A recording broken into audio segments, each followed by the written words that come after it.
All right, everybody, welcome back. Ready to dive into some more juicy affiliate marketing insights with me today? Yeah, absolutely. Always love geeking out on this stuff, and I know our listeners are eager for tips that actually move the needle. You got it. And today we're tackling a big one, SEO for affiliate marketers. But we're not just talking about the basics. We're going deep on common mistakes, even those seasoned pros might accidentally be making. It's like that saying, you don't know what you don't know, right? So even if you think your SEO game is strong, trust me, there's always room to level up. 100%. And first up, we got to talk about keyword stuffing. We've all been there, yeah. You find that perfect keyword. Oh, yeah. It's like you want to put it everywhere. But picture this, you're reading an article, and it's just this jumbled mess of keywords. Not exactly a smooth reading experience, is it? Nope, and search engines feel the same way. They've gotten way smarter over the years. They can sniff out keyword stuffing a mile away. It's like trying to trick a master chef with a microwaved meal.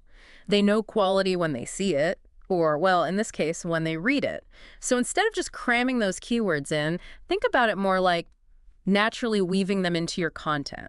Let's say your keyword is best running shoes. You wouldn't write best running shoes, buy the best running shoes over and over again. Sounds more like a broken record than compelling content, huh? Right. You'd say something like, looking for the best running shoes to crush your fitness goals, we've got you covered. It feels natural, it makes sense, and it still gets the point across. Makes total sense. It's all about that user experience. Speaking of which, we got to talk about mobile friendliness. I mean, seriously, is anyone not glued to their phone these days? Seriously. A huge chunk of internet traffic is happening on mobile devices now. So if your website's not mobile-friendly.humor, you are missing out. Google's onto this, of course.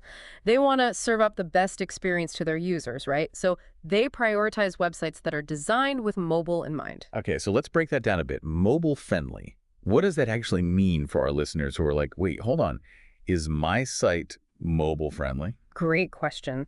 It boils down to something called responsive design. This means your website automatically adjusts, resizes, all that jazz to look amazing on any screen size. Doesn't matter if it's a phone, tablet, desktop, you name it. And huge GE one here, your site needs to load lightning fast on mobile. Nobody's got time to sit around waiting for ages for a page to load, especially when they're on the move. Absolutely. Patience is a virtue, but not when it comes to slow-loading websites. Aha. Right. And here's a pro tip.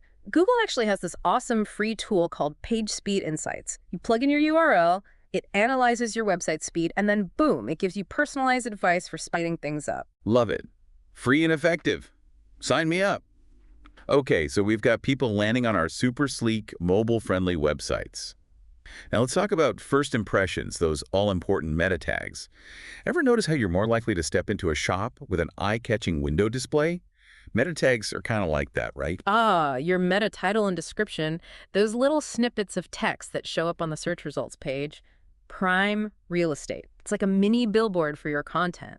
You want to make it crystal clear what your page is about, make it sound irresistible, and of course, sprinkle in those keywords strategically. Right, so if someone's on the hunt for, say, vegan leather handbags, our meta description shouldn't just be vegan leather handbags repeated a dozen times. Yeah, that's just lazy, and it doesn't tell the searcher anything interesting. Exactly. It's got to be more like, discover stylish and sustainable vegan leather handbags. Shop our curated collection of cruelty-free designs. Now you're talking.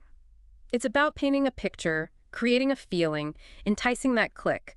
And honestly, even if your click-through rate only goes up a tiny bit over time, that can have a huge GE impact on your overall traffic. It's all about those incremental improvements, baby steps to big wins. Now, let's shift gears a little and talk about backlinks. Think of them like getting endorsements from other websites, a little digital vote of confidence. Spot on. And just like with endorsements in real life, not all backlinks are created equal. A backlink from a website that's super well respected, an authority in your niche, that's gold. Way more valuable than a ton of links from random low-quality sites. Makes perfect sense. So how do we go about getting those golden backlinks? Asking for a friend. Always happy to share the secrets. One solid strategy is guest blogging. Reach out to other websites in your niche ones you genuinely vibe with and offer to write awesome, high-quality content for their audience. And of course, you'd slip in a little link back to your own site, maybe in your author bio or within the content itself where it makes sense. So it's about building genuine connections and providing value, not just spamming links everywhere, hoping for the best. Exactly. Nobody likes a link spammer. Now, This next mistake we're going to dissect might sound a little familiar, especially if you've been tuning into our deep dives. Remember when we chatted about short tail keywords? Oh yeah, those tricky little things. They seem like a great idea on the surface. High traffic volume, super relevant to your niche. What's not to love? Right. Sounds good in theory. But the reality is, those short-tail keywords, they are a battlefield, especially for anyone who's just starting out. Think of it like trying to stand out in a crowded marketplace yelling, "Shoes!" at the top of your lungs when everyone else is also shouting about shoes. Tough to get heard, right? Yeah, it's like trying to win a marathon when you've only ever trained for sprints. You might have initial speed, but you're going to burn out fast. Exactly. That's where our friends, the long-tail keywords, come in to save the day.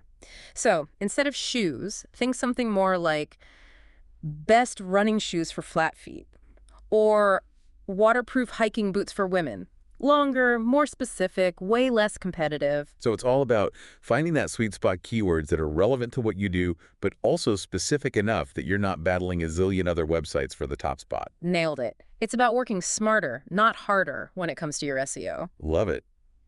Man, I'm feeling so much more equipped to tackle my affiliate marketing SEO now. Thanks for the insights. Anytime. Knowledge is power, right? And hey, even if you only take away one or two things from our deep dive today and you put those things into action, that's a win in my book. Absolutely. So to all our amazing listeners out there, here's a little something to ponder. As you navigate the exciting world of affiliate marketing SEO, what's the one action step you're going to take today to level up your game? We'd love to hear your thoughts. Until next time, happy optimizing.